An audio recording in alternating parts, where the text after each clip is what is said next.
Welcome to Raising the Bar, the podcast that pulls back the curtain on the country's most successful leaders and how they elevate their business and their teams. Please welcome our host, Alison DePauli.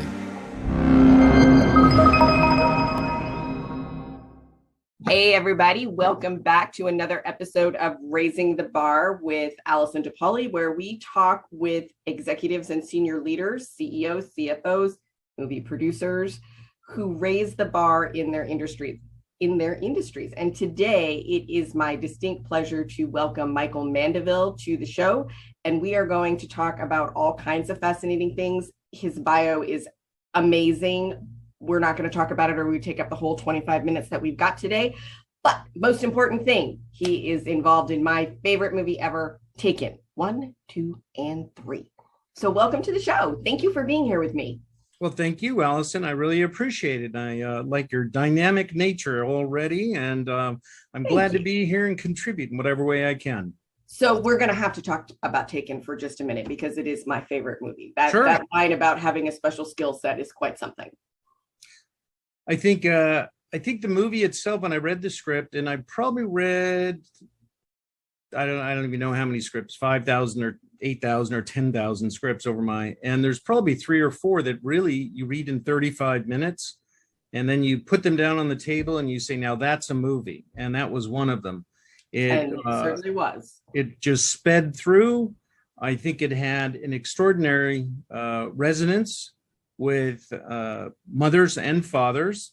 Yep. And I have literally seen some fathers who look rather squeamish if they ran a red light would actually grow a spine when you bring up that movie where I've literally seen them straighten up and go, good for him. They messed with the guy's daughter. If they did that to mine, I'd do the same. And absolutely. So I think it had a very extremely strong, clear, galvanic moral imperative.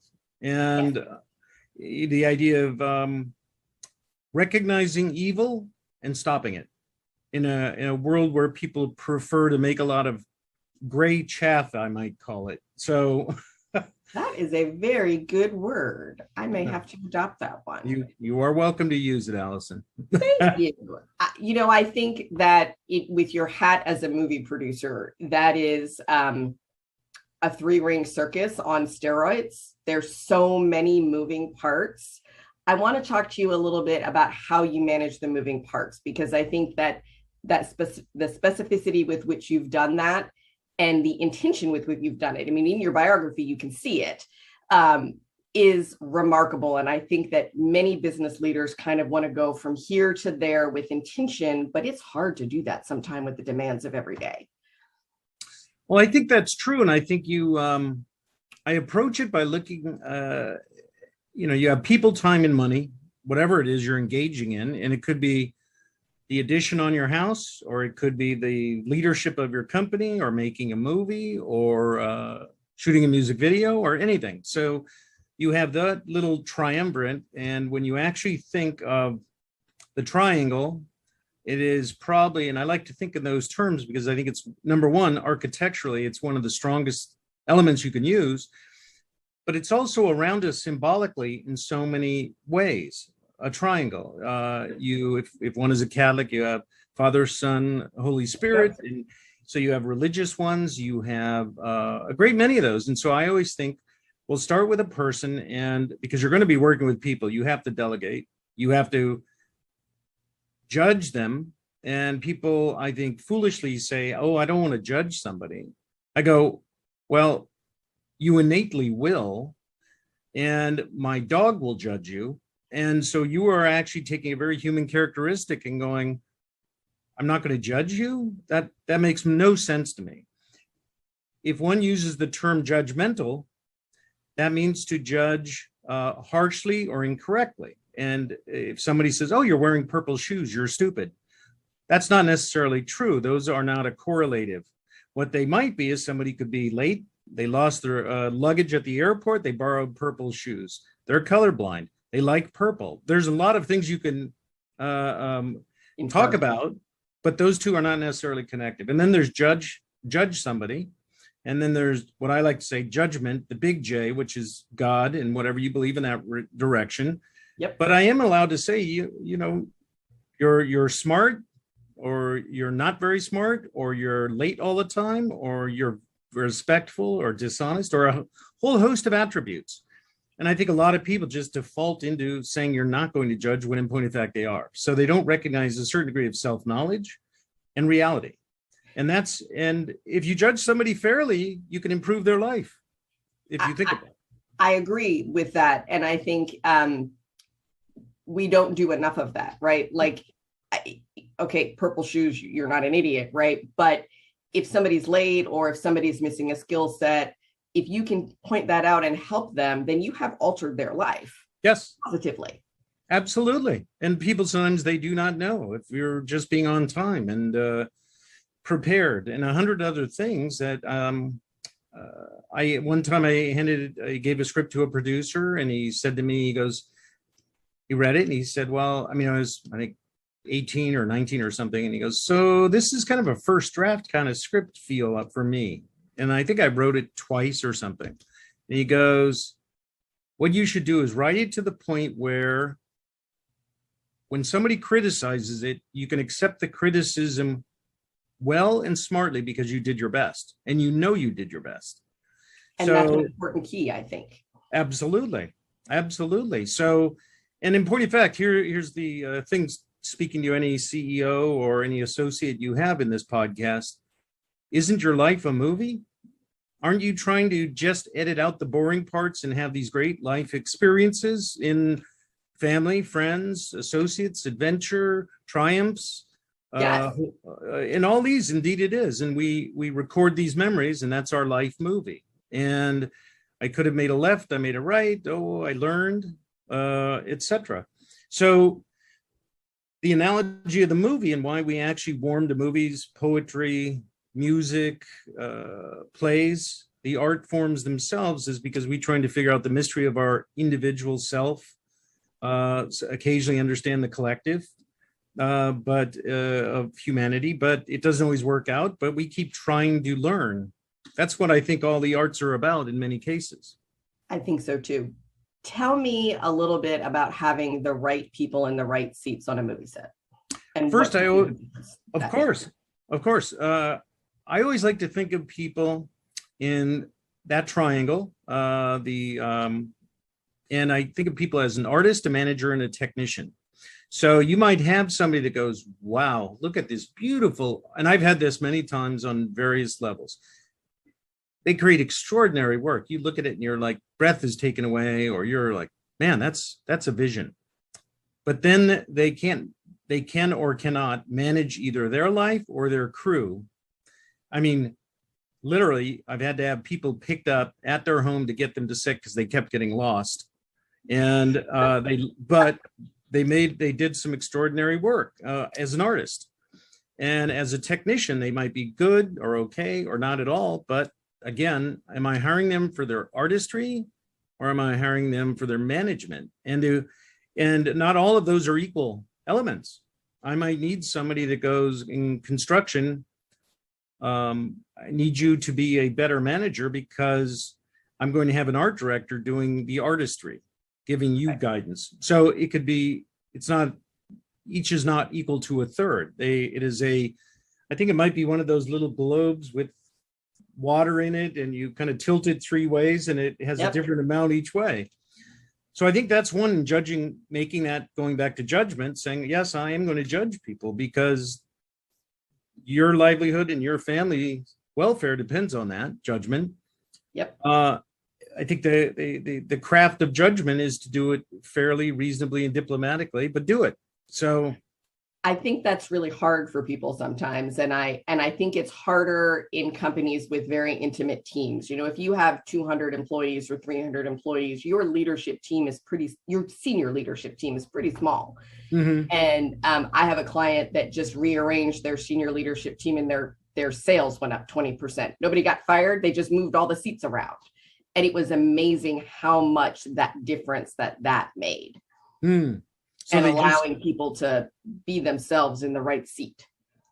And that's a good point, because indeed, just kind of like what I was saying about the triangle, you just said it too, a different way of rearranging the seats, which is true.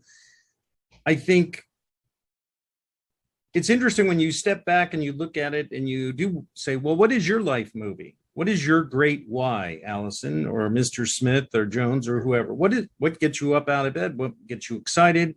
And there's could be a massive why, like a Martin Luther King that says freedom and equality, etc. I mean, that was a massive one.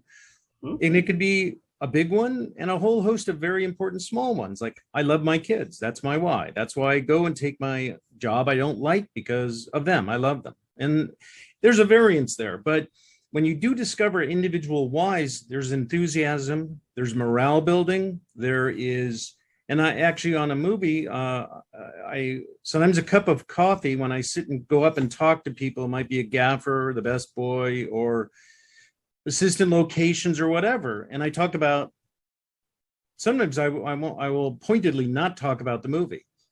And I will sit and go, hey, what's going on? And you find out things about people. And one guy I know didn't particularly like line producers, which is what I do, or producers, and didn't trust them. So there's a bit of a reputational hurdle, shall we say. Yep. But I talked to him and I knew he was looking for a house and, found that out. And I gave him some material on how to look and get financing because I'd done it on my house not a couple of months before. And he was just surprised. I said, well, no, I get a good house for your family. And you could see somebody change because there was human connectivity. And this connectivity may not take a lot, but one, it took the edge off any kind of anger. Number two, I think it was a good thing to do, just person to person. I would rather give the benefit of the doubt to somebody on this basis than not. And if we have to go get 2x4s and go into the parking lot, so be it. But that kind of thing should be a last resort, I would tend to say. But I think making an effort to finding that person's why and then having them fulfilled gets them excited to be at the job. Now, it's time consuming, but those 100 people that some of those CEOs have, you might start off with the 10 key manager department heads, and that breaks it down into smaller pieces. Yep. And so I think that's why you have department heads. Anyway, in the film industry, it's highly specialized, and we've come to use that as a manufacturing criteria. I think there's quite a lot of similarity between manufacturing and filmmaking, even though that seems a little oxymoronic. But you have a schedule, you have a budget. Oh, absolutely. Not a leeway either. Absolutely a parallel. I mean, in the great heyday, it's funny, you actually look at it, and I would go to a conference called VidCon about 8 years, which happened in Anaheim, which is probably amongst the most vital online media video conferences of all time. And it literally took up the entire Anaheim Convention Center. Wow. So it became huge. And I would compare that with the rather, I don't know what I might say, but some of the other conferences that I would go to weren't exactly enthusiastic, seemed a bit more rote, a little bit more constrained in this is the industry and it will always be this way.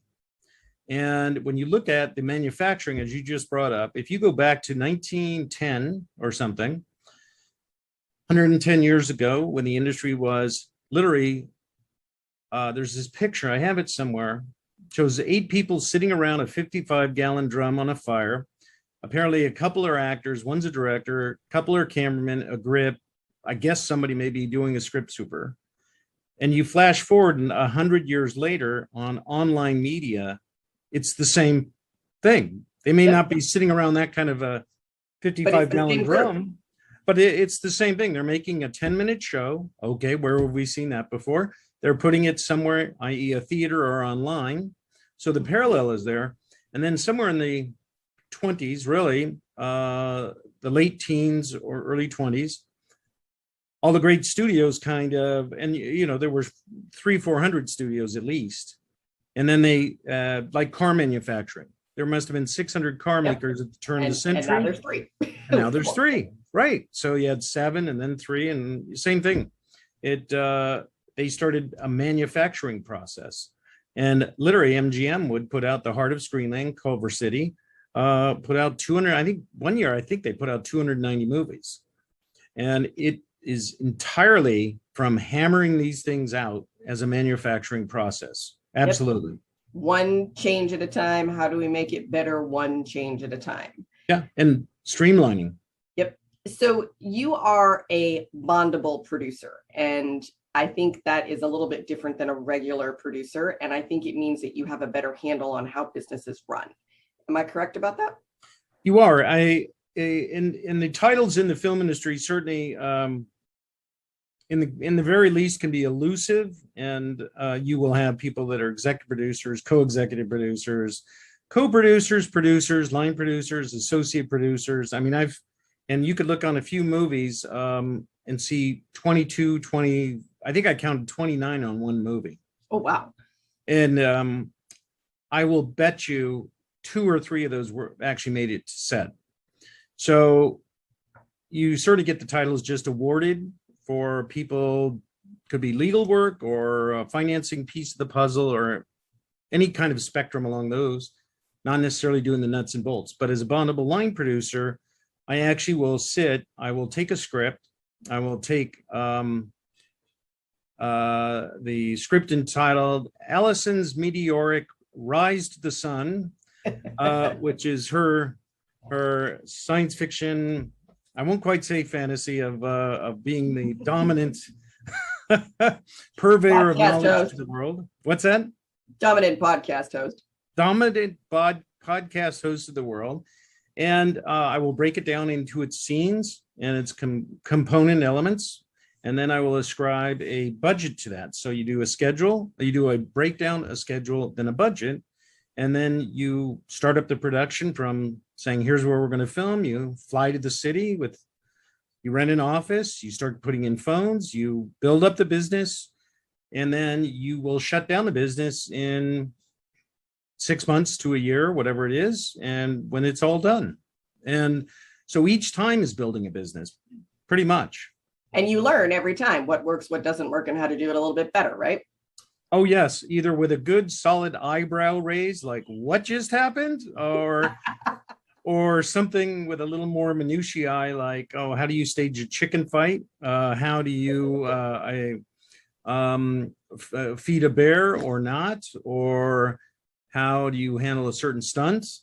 How do people like Liam Neeson? We had a great gentleman who was a technical advisor training him for Taken 3, and he was an extremely experienced soldier, and I would have long talks with him because I also teach martial arts to adults and children. And with Robert Lennon, right? Pardon me? With Robert Lennon, right? That's exactly right. And so that's how Robert and I met. And so that's also informed my life in terms of the scholar warrior. So you have the warrior, whether it's business, going, okay, I'm going down this path. I'm going to end. I'm going to nail this objective. Mm-hmm. And then perhaps the more scholarly introspective, which for your CEOs is you have to, I think, speaking to that as a manufacturing process, is you have to have these objectives of range and specificity. So you need to be able to say, I'm going to go from, if you look at Patton when he looked on the map, or any general, again, going to my World War II obsession about history there, but you pointed on the map and you said, I'm going from Paris to Aachen. And how many miles is it? And what do I need? And if you think about it, now you've got it in your head. Here's my shopping list, like a recipe or whatever you want to say. Well, now where focus goes, energy flows. That's a Tony Robbins saying, but I think it's absolutely true.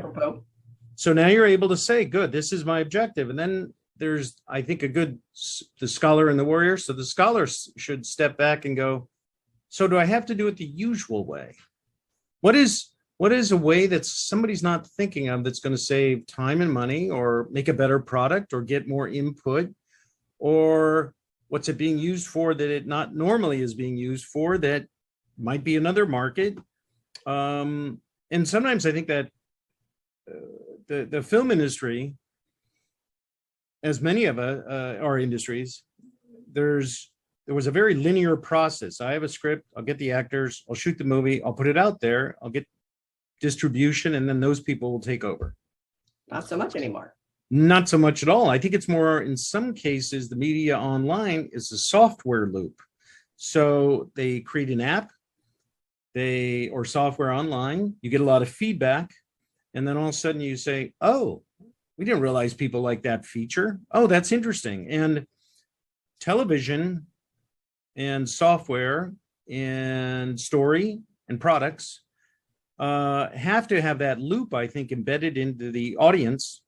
And if you ever saw a TV show called Breaking Bad? I did. So the kid, Aaron Paul, who I can't remember his name in the show, but Mr. White, and then that was his student, right? Yep. He was supposed to die in, I think, the first or second episode. And they had such, pardon the pun, chemistry that they kept him on. So they listened to the audience. So what I hear is that the feedback loop is incredibly important. And I think you are correct. And I think that sometimes is a challenge for organizations that don't have natural feedback loops.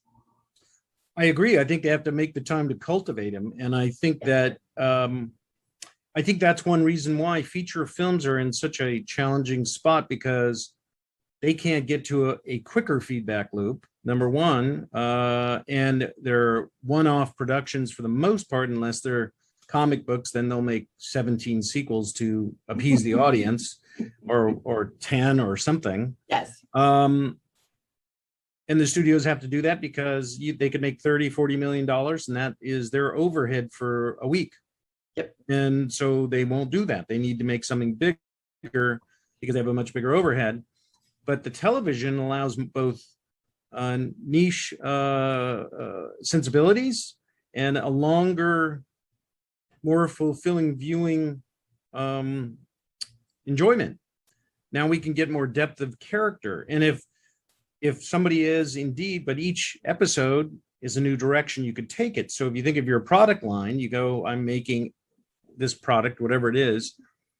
Well, we're obviously going to have a product cycle of phase 1, 2, 3, 4, 5. Or if we get feedback, and I think you cultivate it by doing a giveaway? Can you cultivate it by having people sign up to go every quarter? We're going to give some part of it away to the most enthusiastic, interested parties. So I would tend to say that not only will those people start to be excited and loyal, and you say, write up 5 sentences, 10 sentences, or get somebody you know that does it, whatever you need. Yep. Or grab your phone. Grab your phone, what you like, what you don't like. And we want to hear you. And I think that business leaders kind of think, oh, I need a zillion of those people. You really don't. You just need a small number of those people that are engaged in your product to give you good, solid feedback. And I think you have to talk to them, right? Like, don't be afraid to talk to people. Oh, absolutely. What isn't working? I mean, if anybody's afraid, I think there's, and I'm not a statistician, but by and large, you can get a certain amount of polling and sampling that does give you an indicator within, let's say, 3 to 5 or 7 points. I think that's still very valuable. Yes, I do too. So you get 1,000 people, let's say, and cultivate that. And they, 1,000 people that actually contribute to the conversation or want to be heard. And there's actually a guy who wrote I'm trying to remember who it was. It was Neil Gaiman or James Altucher or somebody like that. They wrote actually something called 1,000 True Fans. Yes. Right? Yes. So your company needs 1,000 true fans for you to do that. And I think then you can get a lot of feedback, and you could always keep inviting more and keep listening. I think one thing I did, which was I did it because it scared me. And I think you have to kind of go into this mode. I did stand-up comedy. And it's the kind of thing I told people about on this podcast to the Australians that I talked to. I said, I always wanted to try it. I went to a class. I took the class. And the teacher goes, Michael, you're a very regimented guy because you have to plan. And comedy is not, it's about preparing, but it's not about planning. Yep. So it's a different dynamic for me. And I learned a lot. And I mean, the night before, I literally woke up, and I tell people this so that they can go, oh my gosh, okay, I see what you went through, but you got to push your comfort zone. And I literally woke up 3 times changing my shirt. I was sweating while I was sleeping. I can understand that. Right? You know, I would be terrified. And I drank 5 quarts of water. I didn't use the restroom once. I was sweating. And then I got there, and there's a window at the Comedy Store on the Sunset Strip here in Los Angeles. That's where it was. And there's a window, and my brain literally went, and I can remember it very clearly. I could smash this window, climb on the roof, shimmy down a drain pipe, and run off. And I only have to apologize to 11 people. And your brain starts actually doing this equation when it comes to this fear, right? Yeah. And because it builds up in your head, then you go up and you do it, 7 minutes of a set, and you go, God, that wasn't so bad. So and then by the time I did number 20 or 30 or 40 or whatever the number was, I'm like, oh, really, Allison? So you want to, heckle me? Let's get down here. And then you get the person in the audience kind of like, oh my God, now they're picking on me. And you get over it. It's so much in your head. So I think that CEOs and others would have to jump into the deep, a little deep into the pool there. Yes. It's going to be highly rewarding. You have pivoted quite a lot. I know you do a lot of writing now, but you've also done something very interesting. I think you have an Arabic language comedy, which is airing in Saudi Arabia, Manahi, which I think is a remarkable achievement. Well, that was one that was very fascinating to go on, and I still have a friend of mine said I need to oversee this, and I joke with him to this day. I go, well, what is it? And he goes, I need to send somebody to Egypt. And I said, okay, I'll oversee it. And I go, what's it about? He goes, I have no idea. I go, well, when's it start? He goes, I'm not sure. I goes, what do you need me to report back on? He goes, don't know yet. I go, okay, I'm in. And that sounds like just my kind of project. That's right. And it wound up being an Arabic language comedy filmed in Egypt, because you learn, if you film in Egypt, or similarly, if you were to film in Mexico or Colombia, the Spanish or Arabic style of speaking translates to other countries. Okay. So you don't film in as much in Dubai and go to Egypt as shoot in Egypt, go to Dubai. Everywhere else. There's a linguistic, I'm sure that's in many languages and grouping. Yeah. And it was very, very fascinating. And I learned a lot there. And I was starting to pick up Arabic, Egyptian Arabic. And a funny aside was, I did that for a few months, and literally you are sitting there waiting, going, can I get an answer? What's going on? And 20 minutes later, a lot of people talking, you go, oh, the answer is no. And I go, well, what about all that other 19 and a half minutes there? What was going on? And it becomes quite an interesting cultural education. And then what's funny is I came home, and the people where I live, some people from Egypt, Egyptian Americans, bought the house next to me. So I started speaking to them in Egyptian Arabic, and they were like, how is the Irish dude speaking Egyptian Arabic? What kind of world is this? It was, but I'm sure they were very polite about it. Oh, they were very polite, and I was, and they were, but I could do better back then. But it was just such a moment where they were like blindsided. Like, how are you speaking this? Did you enjoy your time in Egypt? Absolutely. They are a nice, warm people. I think that they, as they said, they go, we're used to tourism. Mark Antony came here. So that's the thing they have as part of their business. And I would definitely go back. I mean, I think it's much more stable now than 8, 9, 10 years ago. That's for sure. So it's stable. And they were very gracious warm people. So I enjoyed it very much. I like going places I haven't seen, and for people I don't get. And I've been to South Korea with Robert Lennon, and I've other countries, and you have to kind of France. You have to, which is not too far off. But the interesting thing is when you go to another country, you go to France, even the mentality is not the American go for it mentality. There is a lot of strictures that's about business and about entrepreneurship that is very unique to the United States. Pardon me? One of my dear friends is French and lives in Paris, and we had this very long philosophical discussion about their 35-hour work week. And finally, she just looked at me and went, "We're French. We're very efficient. We can do in 35 hours what you do in 40 or 45 or 50. Go away." I know I've definitely experienced that part, and yes, it's I mean, I definitely think it's good to, like the scholar and the warrior, you definitely are getting a lot of work done. I think it's good to sit back and reflect about actual life, and yes, I definitely think that these things here are electronic opium, and you have to be, yes, they are very careful about them. Are you controlling the phone, or is the phone controlling you, is what I ask people.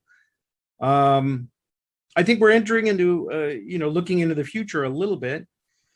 I think what's very fascinating in the film industry is the media landscape is shifting. There's increased cost for feature films and television, yet the audiences are finding more opportunities. So you don't get the mainstay networks where they get massive audiences to justify their deficit model. And they are willing to put in, pick a number, $60 million, earn 20 from advertising. So now they're at a deficit of 40, and they keep making the show that in the long term, they will take it out to syndication and make money. Was a mainstay. But nowadays the audiences might say, well, that what would have been 25 years ago at 3 years of syndication, or 4 or 5 or whatever the number is, might have to be 25 or 30. So your amortization of that cost, because fewer people watch. They're like, I'm watching something very specific that I'm keenly interested in. And so the niche becomes a very strong point for the creator, and that 1,000 true fans that we talked about. Yep. That becomes the cycle of interest. And that means you have to reduce your cost. That means you may have to shoot overseas. I suspect that you see that as a benefit to yourself, that it allows you to do more interesting work for more engaged people. I do. I think the studio system is very strange, because it becomes, a lot of people I talk to either on the studio system itself is so gargantuan, and the number of people in the approval chains and things like that, I'm not sure I'd find it personally satisfying. I don't think it's an entrepreneurial endeavor. I think it's a cog in the machine. It could be a very profitable machine. So I think the independent film or media world, I should say, that has a lot more flexibility and interest to me. I think that you get genuine connectivity with people, not with worker bee number 73 that you'll never know. And I think that connectivity it's important, and it's fulfilling. I have a new novel coming out. I think next week is going to come out, and it's basically up on Kindle. It's a novel set in 1940 San Francisco with a detective and a shipping heiress and all this kind of noir sensibility. And then I'm also link to that in the show notes, by the way. Pardon me? We'll link to that in the show notes. Oh, that'd be wonderful. I appreciate that. And I also took a script, and I'm breaking it from the script IP, and the script by itself just gets submitted. And so you send it around to people, and you hope for a reaction, you get it funded, etc. So I actually said, I'm going to take that script and make it into 3 or 4 parts of a magazine and add to it, and kind of give it this cachet with animations that I do, and kind of put it out there that way. Now I've got something that's live, something that would have some reach and therefore increase its value in the market. Like a CEO that you might say, look, you guys do whatever your product line is. Well, what's a product that you might be able to try and fail at, but now you've learned and you've got, what is your risk amount that you have set aside to say, I think this could be something very interesting to do, and it's related. Maybe it's not exactly what we do, but where's that risk factor to go, whoa, we got a hit. Who knew? And I think that's an important part of the media landscape. And virtual production is another component, because you might think of it on a scale of 1 to 10, The Mandalorian is an 11. I mean, that's how high tech it is. But for the average filmmaker, if we do Allison's majestic flight to the sun as the world's dominant podcaster, and you say, well, we have to be in, we're going to go the Great Wall of China for my podcast. Well, in virtual film production on a stage using the Unreal game engine, which a lot of gamers use, we can actually do that. Yep. And fascinating. Right. And we don't have to get 80 crew flying there for $500,000. We can actually do it on the stage with 20 people, 30 people modeling, depending on what we need. So now it becomes a cost-effective and creative and inventive, and it deals with both, I'd say, the scholar and the warrior, and the show part of the industry and the business part. So there's an interesting balance point between those, but that's going to be setting the future too. So what I'm taking from our conversation today is that you need to do the best you have with everything that you've got, and don't overlook anything, because it might be the thing that your true raving fans love. Absolutely. Yes. And before we go, I just have to ask you how it was to work with Eric Idle. Oh, Eric was quite a character. I'm trying to think of what I could tell you that won't get bleeped. No bleeping. Yes. Okay. He was very funny. Very, things you're going to expect: funny, irreverent. He was generous with creativity. He also seemed to put up very little with nonsense bureaucrats in a more of a, shall we say, institutional studio mentality. I'm not surprised. Right. And there's I can't really give you the exact example here, but enough to drive the bureaucrats away. He would jump into that. So I kind of liked him very much for that. And it was a lot of fun. It was a crazy experience, but that's where I took a risk, and I said, well, that's gaming. I don't know anything about that. But my friend said, I'll give you this job. It was less pay, but I said, I'm going to do it for, I think I did it for 6 months. It wasn't for me, but I took a risk and went in. I didn't like the certain parts of it. I liked the individual aspect. It was more hierarchical without response to me. And that was the early days of gaming. It's changed obviously more and more, but I think taking that particular risk, if you can, to see, no, that's not for me. At least I know. And if you're not doing that, certainly in a world of the next level is artificial intelligence and machine learning. And it's going to be everywhere. It's already in my industry, and we are the most backward industry ever. Well, almost ever. Right. So it's just going to keep increasing. So, I mean, when we get Google Maps or use Amazon or a whole host of things, you're already using a number of these, the machine learning AI anyway. I heard a great quote: the future is already here. It's just unevenly distributed. And I thought that's a great way to realize things, right? Yep. And I think we will leave it at that. Thank you so much for chatting with me today. If you're listening, you can subscribe on iTunes, Amazon, Stitcher, all the normal places, including Spotify. Leave a review. Let us know how you like it. And stay tuned for the next episode. We hope you've enjoyed this episode. Raising the Bar is powered by Altiqe Consulting, the country's leading independent expert in healthcare cost containment. Astute employers know there's a better way to offer health insurance, and we help them achieve it.